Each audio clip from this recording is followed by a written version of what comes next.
being thrown up on stage, and Mark Zuckerberg's getting a stylist, and Steve Jobs has the look. He's got that sweater, and everyone's trying to imitate that. So I think that there's going to be more in retail that connects to the consumer in that unique, personalized way. And like I said before, it's like that artificial intelligence, machine learning, knowing everything about you before you walk in the store, knowing what you want, who you are, what makes you tick, and then delivering that in person, like with a real person, customer representative, face to face, making these recommendations, pulling out their iPhone with you and saying, oh, do you like this, or could we pair that with you, and like having an engaging, real conversation.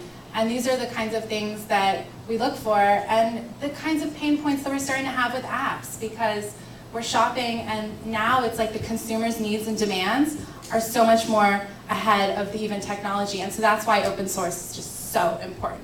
Open source is the future. And talking about, Lee, what you're saying with inspiration, talk about inspiration for developers. So, yeah. Do you mind if I piggyback off of that? I was thinking about it earlier when you guys were talking, and to follow up with inspiration, one of the things that I found is kind of the gap that is caused from like shopping on your phone or online, and the retailer is the fit. And people are really, from experience, how many of you guys are like, I would really love that, but I don't know if it's gonna look good. I gotta go try it on first. It's like 20%. Yeah, and so rather than like buying it right then and there when you see it, and when you're like, oh my god, I would look great in that, you're like, oh, I gotta try it on.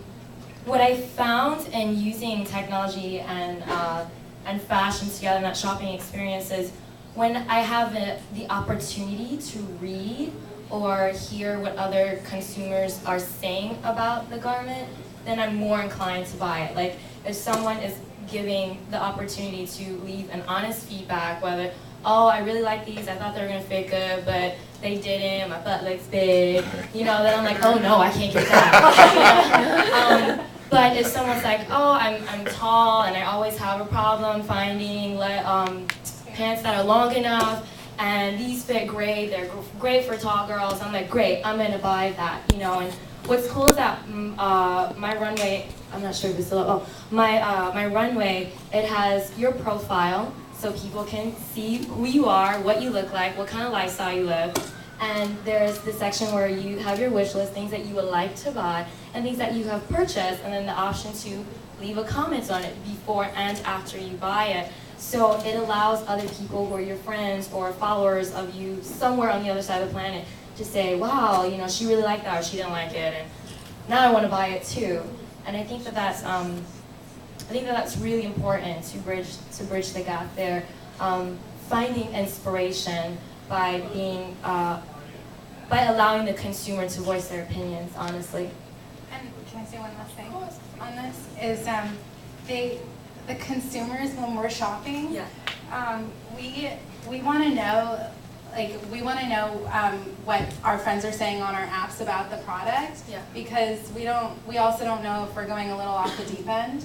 So we want to maybe, or shallow end. So we want to maybe just we want to just show our friend real quick, or just talk to a stylist. So having technology that always comes back to the core parts of the experience, like I always quote Shakespeare, but he said, commit the oldest sin the newest kind of ways. So not that the customer service is changing, it's not. It's just the communication channels that we have with apps and technology is changing in a sense, so it's evolving. But I think that if we can get ratings on products from our friends and hear our feedback immediately, like if I can have a live chat or a picture that I could send real quick and get some instant feedback on it, that would be great. And then in terms of like if it fits you or if it doesn't fit you, having an in-store representative who you could maybe like ping them on a chat because they're like embarrassed to maybe talk about it. Because I always get a little self-conscious sometimes when I have too many customer service people, but I'd be okay to like bring them back and then come out of the changing room like, okay, what do you think about these jeans? You know, so if I could just like chat with them, just little features like that. Thanks. Lee, as a specific example of bringing together brands and consumers around fashion, can you talk to us about inspiration for My Runway? And how do you see My Runway enabling the end-to-end story with brands? And what are the key technologies that are important to leverage for a fashion app? Sure. It's very interesting to hear the stories Sarah, Naima, and Stephanie were sharing with us. So from the last few years, that started in 2009, there are 3 observations and inspirations that drove me and my team behind My Runway. I just started a little narrative by reading, because I was just very interested in hearing the stories that came from you guys. The first is between social inspiration and being able to shop. So I call being able to shop, shoppability. So in a way, that sounds really simple. Because when you say something inspirational, Naima, Sarah, or any of you say, are wearing or wish to buy, it's like, oh, does that fit a body like me, right? And where can I buy it? Is that specific size, the color, shade? I don't want to drive around and end up like 5 hours wasted and not getting the thing I want. So that information actually sits in a table, like in a database, in a retailer's system. So the retailer does have a digital table, like, you know, it looks very boring. It looks like a very gigantic, complex Excel sheet. And Stephanie, I swear, I only met Stephanie 5 minutes ago. We did not coordinate on what we were to talk about, but she knows the industry well. She just nailed it. Because SAP is the #1 enterprise software provider in the world that we are really good at. Our mainstream engineers are really good at making those tables and making the information systems. They talk to each other from London to Shanghai to San Francisco. So that's one of the main advantages and the motivations behind why we're doing My Runway in SAP, is really help consumers from maybe my neighbor to consumers like Naima, Sarah, Stephanie, to find that piece that they are interested in, that fits them, they know the dimensions, they know the fit. So that's the first inspiration, is really bridge the gap between social inspiration and shoppability. So then the second one is very interesting. When I was interviewing some of the female consumers who were asking what would be the ultimate dream, ultimate app, feature the app could do. So one interviewee said she's a late 30s working professional. Oh, you know what would be wonderful is that an app will help me find the pieces that will fit me perfectly. Just almost like just made for me. As you know, Ness is haute couture or custom tailoring, and it's economically not very scalable for doing that. So how to personalize the merchandises in a way that appeal to different segments of consumers is very interesting challenge. So that's one of the inspiration behind My Runway. We just started this journey. So what you see in My Runway is only version 1.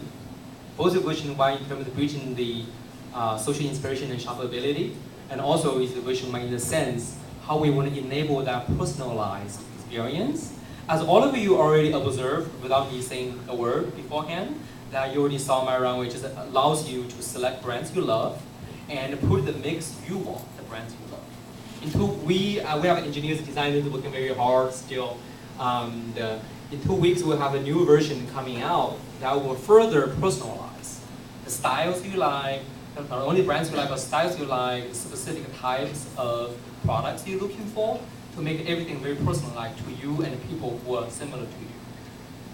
So there's still a long way to go, because in order to pull personalization very well, you need to put different technical systems together, like the CRM system, customer relationship system, and you need to connect a merchandise system.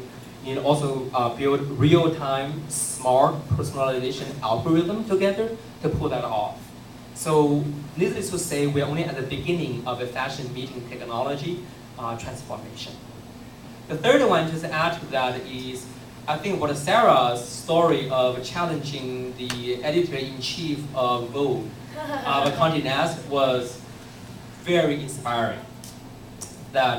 So Because so far the inspiration we've been talking about is social inspiration downstream. Meaning, say, Naima could inspire a bunch of people, right? Or I don't inspire many people yet, maybe not, but that's not my focus.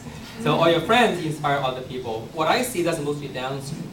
But when Sarah challenged Anne Couture, that's actually social inspiration upstream. She probably is the #1 editor in the fashion world, in the traditional fashion empire. So now, how would the fashion designers from Levi's, Tory Burch, to even to Chanel, right? So how they can get not only the passive feedback from merchandise already mass produced and allocated, but also looking at how, especially the very smart, the creative consumer, and make interpretation, all come up with a variation of headband with the flowers, the camera, how they can capture that inspiration and take it upstream to influence what they're going to design next, what they're going to manufacture the next. So that also requires a technological system put together, but smartly interwoven with the increasingly social fashion apps. And then just like that market in general, because there's just so many customers on lots of different apps. Yeah. Well, that's right. No, I was going to say, I think, your comment that, getting to a point where things are more and more customized and much more relevant for the consumer is obviously incredibly important, because it's obviously not just the connection that you make with the consumer, but it obviously drives purchase, it drives brand loyalty. One of the best things that I saw recently, and I know this might sound silly, but the San Francisco Giants do a phenomenally good job of using technology to connect with their fans and keep them engaged. So, last week I took my 4.5-year-old son to a Giants game, and the guy next to me cut in front of me to get a foul ball and then dropped it. Strike another time. But within 30 or 45 minutes of leaving the stadium, I had already gotten an email and other communication from the Giants with clips to the game, a discount on future tickets, recommended section, and there was one other component that absolutely blew my mind. Oh, it was recommended food, because I had bought something through that. And I thought that, or through my phone, and I thought that was amazing that they were able to, so, not only did I walk into the stadium a fan, etc., but then they also closed the deal on the back end, which I thought was absolutely incredible. All of the information that they served up to me was customized and was relevant. It wasn't like, hey, thanks for coming, here's $5 off on a burger. Right. It was from the game, based off what I had purchased, based off the fans in the section I had sat in. It was incredible. So that idea of that customization is incredibly important, not just on the front end, but also on the back end. And I think apps and technology allow you to have that continual dialogue. Absolutely. I think we evolved to this state requires both the front end consumer experience and the back end from the merchandise and the inventory, and being able to sell and clink from the POS or your mobile phone checkout to make the whole thing end to end. It's funny you mentioned of the sports as example. In our product innovation team, frontline applications, in addition to fashion, we are very big on sports. We've been working with 49ers and a few other sports leagues. One big focus is exactly enable that nearly real-time, personalized fan watching and consuming experience. When it comes to so personalized to your own taste, your needs, so you don't have to wait for the bathroom, you don't have to wait for ordering food, you don't have to wait for a garment that fits you so well. People don't think of it as a spamming. They think of, oh my God, you made my life so much easier. Yeah. And to that point, which I'm going to get into the in-person space, physical space, the Giants have done a phenomenal job with Virgin America. And Virgin is a brand that says, no, sorry, that package doesn't work for us. We need this, this, and this. They need that VIP section that's got outfitted TV screens all over and actually goes into the field with its own balcony for VIPs that they can hook them up. And then they have the whole floor out there that overlooks the field, and they have people there that'll take your photo and then they tweet it to you, or you can buy it for $9 or whatever. And then they also have like the entryway where you go up the escalator. And then just the whole stadium's really interesting, like that Chevron ad. Have you guys seen it in the far left? It actually goes out, like, and it moves up and down. And I always see people posting on Twitter about that. Those are the worst seats in the house behind that ad, but they're engaging with it. And like the day that that ad interferes with a play is gonna be really interesting. That'll go viral, I promise you. But then if you look at Burberry in London and what they're doing, it's just another example of how retailers are putting technology into physical spaces and experimenting with new things. And you know, it's the same thing, fashion or sports or whatever it is. It's all retail shopping. But one thing we didn't get to was the deals. Like on My Runway, you can see the discounts. Yeah. And no one's talked about that. Who's a discount shopper out here? Oh, come on, this is like way more discount shoppers than fashion bloggers. A question to add on to what Sarah is asking, how many of you are interested in promotions that are personalized to you? It's like a lot of you. So I think going forward, what is going to be interesting and innovation is that really personalized offers. Not only discounts, but products that will work for you based on your taste, your needs, and the time and the place. That's something we are working on. And speaking of also the My Runway, we also welcome partners. So because what we're talking about is sounds simple and cool, but there are a lot of complexity in it. So we do welcome people to talk with us, explore potential partnership.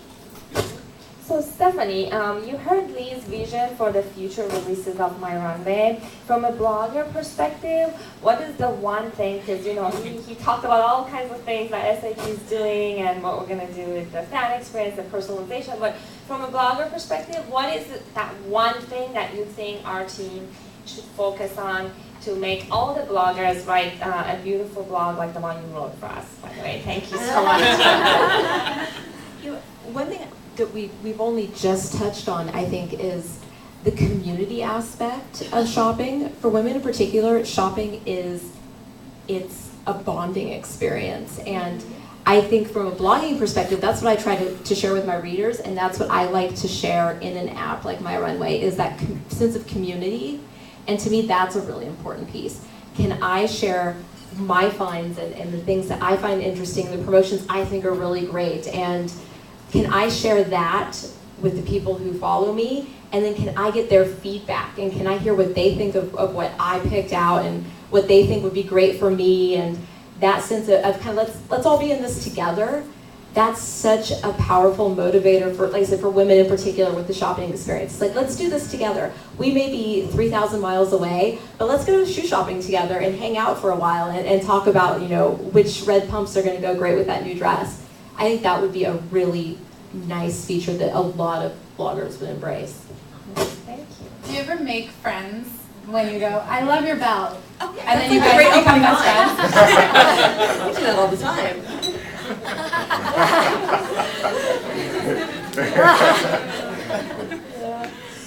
So let's bring it all together and look forward. For example, the term wearable is being thrown around a lot lately. And it's a great example of how personal computing can tie into fashion. Fitness trackers don't just measure how many calories are burned or the number of steps that someone takes, but it's seen as an accessory. A lot of people are paying just as much attention to how it looks as to what feature it offers. I know the CEO of Yahoo just offered all the employees the new jigsaw, and they're just loving it. It's personalized and it's purple, and it keeps track of all their activities within their team. So what are your thoughts on this kind of fashion? I love Fitbit and Pebble and Google Glass. Oh, and Novero. Have you guys heard of Novero? Yeah. It's this high-end jewelry line out of Europe, and it has Bluetooth and magnets, and you can pull off your pearl and diamond necklace and just plug it right into your ear and take a call. I think it's only going to get bigger just because of things like that. We're taking that personalization that Lee talked about, and we're making it so immediate and wearable and fashionable and exciting and personalized and so part of your everyday just activities. I think people are genuinely really excited about this, that this great personalization and this interaction with your daily life is becoming so fun to wear and so much a part of what you can put on every day. I only see it getting bigger and bigger and bigger. I wanted to add on that. I was thinking a lot leading up to this conversation about what technology does for fashion. And I was looking at this magazine article on the way here today on the airplane about 3D printing and what that technology is doing for people.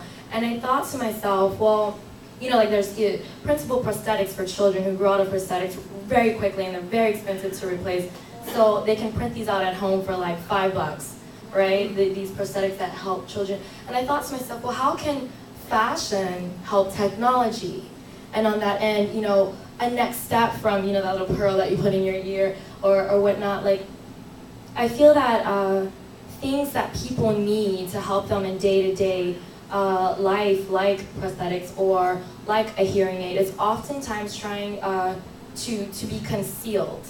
And I'm not really sure about what that feels like because I've never had to go through that, but I feel very sensitive to people who have to go through that. Even dental implants that you have to get.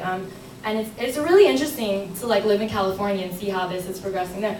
But what if at that point, those kind of things about everybody is celebrated by fashion, rather than having your hearing aid being hidden, why not making fabulous, diamond encrusted, I can't hear, so what, but I look amazing doing it, and it really kind of allows that part of humanity to be celebrated rather than concealed and hidden as if it were a flaw. It's not. We're born the way we are, and then we live our lives, so why not celebrate that? And I think that fashion can really do that for technology in the future with those kind of, yeah. I want to add an example there. To show you guys an example, when one question I ask when I interview people who apply for jobs inside my team is, I will show them the phone or the pad or app, say one piece of a product. Then the question I would ask, sorry, excuse me. Then I ask, what would you do to make a user, when they touch the screen of the app? Oh, the phone. Yeah. Maybe. Okay, let me close my put my phone in the pocket. Sorry about that. Try something else.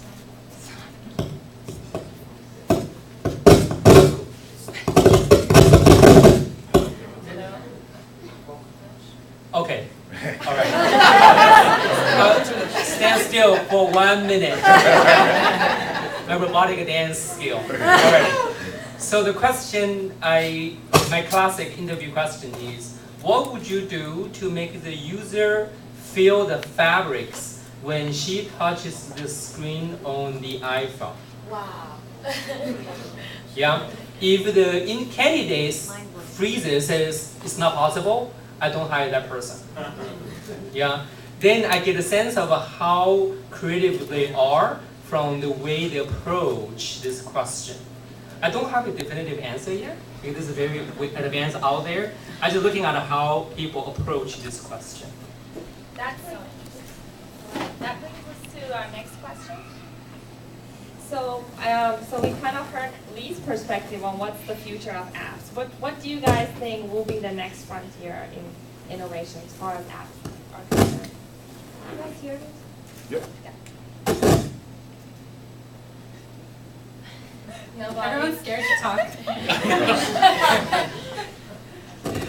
ahead, Paul. Yep, go ahead.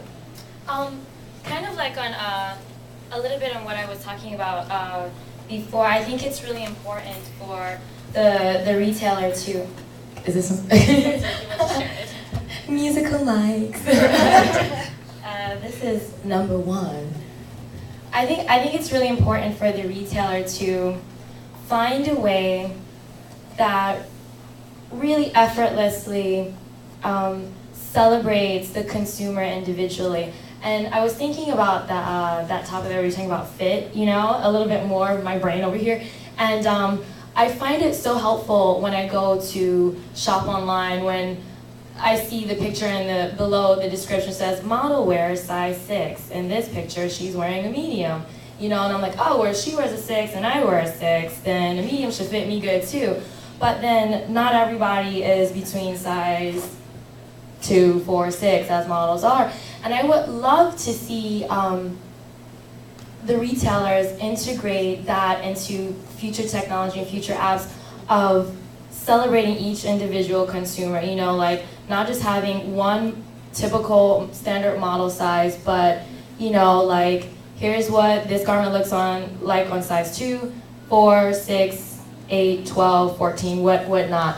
And you can like kind of scroll through, okay, I wear size 12, whatever. Oh, that looks great on her, you know, and then it kind of makes the product more glamorous to everyone. And I feel like a lot of people are reluctant and hesitant to purchase because they think, oh, that looks good on a model, it probably won't look good on me, you know, and that's a really huge, huge misconception that people have. So in the future of technology, I think that would be really important.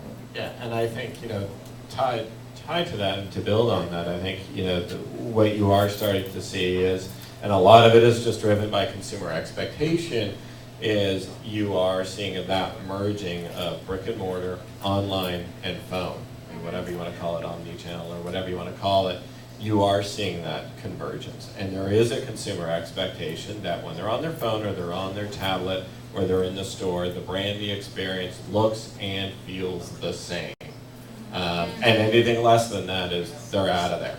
Yeah. So you are really starting to see that convergence. You are, again, and I think a lot of what we're talking about from a technology standpoint is you're almost taking the best of the online component and the tablet component and putting it in the hand of someone and bringing it to a store level. That's really, you know, it is kind of the, you know, you talk about consumer reviews, that is kind of one of the tried and true e-commerce components, and now you're starting to bring that in stores. There are retailers who have touchscreen monitors, have all the products on there, and they have real-time feeds consumer reviews in their store. So you're starting to see that real convergence of all of this coming together. And I think the retailers and the brands that embrace it and can leverage it are going to win, and the ones that don't, the consumers are going to walk out the door and walk down the street. And you know, there are, and I think the second component is also, and you talked about this a little bit, is being able to customize. Tied to that is understanding the consumer's mindset. I'm in a different frame of mind when it's December 23rd and I go, crap, I haven't bought my wife a gift yet, versus I'm going to go spend the afternoon at the mall and go see what's new for fall. Two, you know, I'm still shopping, but two very different mindsets. And I think for the ability for technology to help facilitate that, buy it on my phone, run into the store, or even better yet, pull up to the curb and have an associate run that out to my car so I don't have to get out on December 23rd, because now I'm late for dinner with my wife, is great. But also the ability to then go into the store or go into a store on a Saturday afternoon when I've got a little bit more time, and to be able to walk in there and the associate knows what I bought the last time, what I like, what I don't like. So understanding that kind of consumer mindset, I think, is a huge, huge opportunity. Thank you. I want to also give the floor to the audience for a few minutes and open it up to some, because I know they're dying to ask you guys some things before we run into the fashion store. So, okay. All right. I saw their hands first. My name is Robert Nixon. I'm from San Francisco Fashion Merchants Alliance and Fashion Tech Network and Wearable Technology Conference.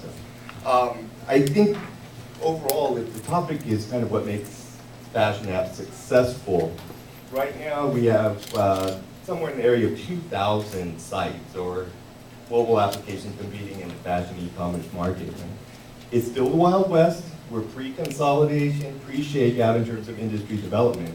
But I think now it's really appropriate to talk about staying power and longevity, right? And so in that terms, we have to look at roadmaps. Technology, successful technology is all about successful roadmaps. Fashion is all about successful, seasonal, inspiring collections time after time. So there's a staying power there. So shouldn't we expect the same thing from fashion technology products, from fashion apps? And I think in that regard, the SAP has a particularly compelling roadmap story to tell. And I think it is alluded to over there, but I actually think that's a much, much larger component going forward. Thank you. That sounds more like we share same observation and prediction for the future. I agree, definitely now is the wild, wild west, and I think it's going to continue for a while. I was reading a TechCrunch article earlier. One person was writing whether we're in a fashion tech bubble. I think it's very healthy to see a plethora from a couple of friends putting together a fashion app inside, a solo blogger to a big company SAP is doing it. I think this staying the power is really, as we were saying, is combining the front-end consumer experience with a very nimble retail back-end services and product design, movement, allocation to serve consumers nearly in a real-time basis. That will win this innovation race and serve consumers very well.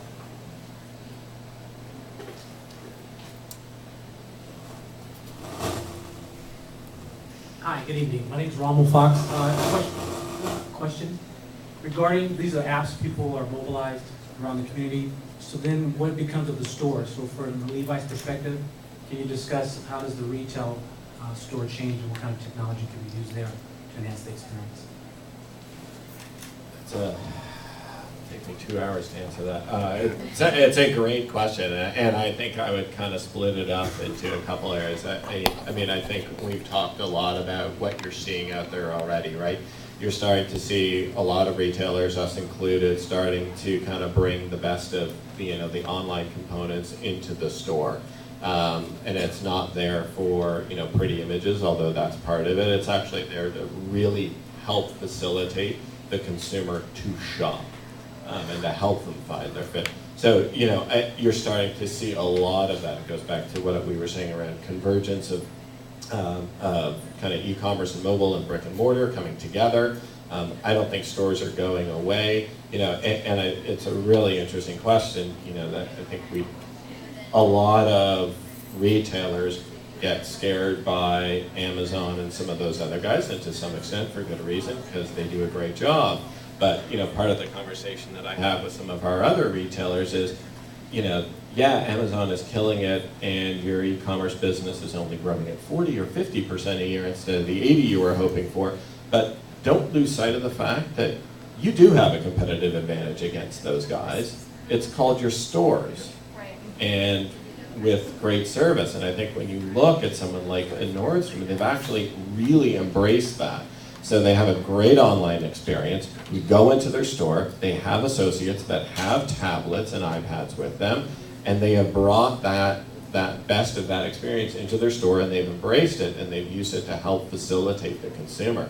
So it's not an either or, it's an and.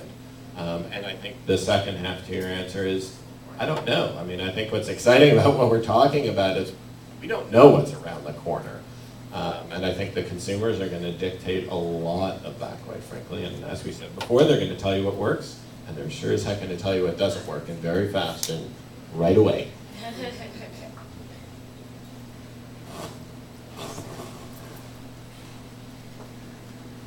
Hi, can you hear me? Yeah, my name is Regina Walton. I used to actually blog about fashion when I lived abroad in Seoul, but I wanted to talk about Naima's point, because you were talking about wearable medical devices. I'm a type 1 diabetic. I have an insulin pump. When these first came out, they were in awful, awful colors. This one's in pink.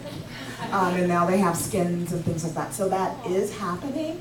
But I wanted to talk about, I'm someone who shops online a lot just because I've been on the web for a really long time.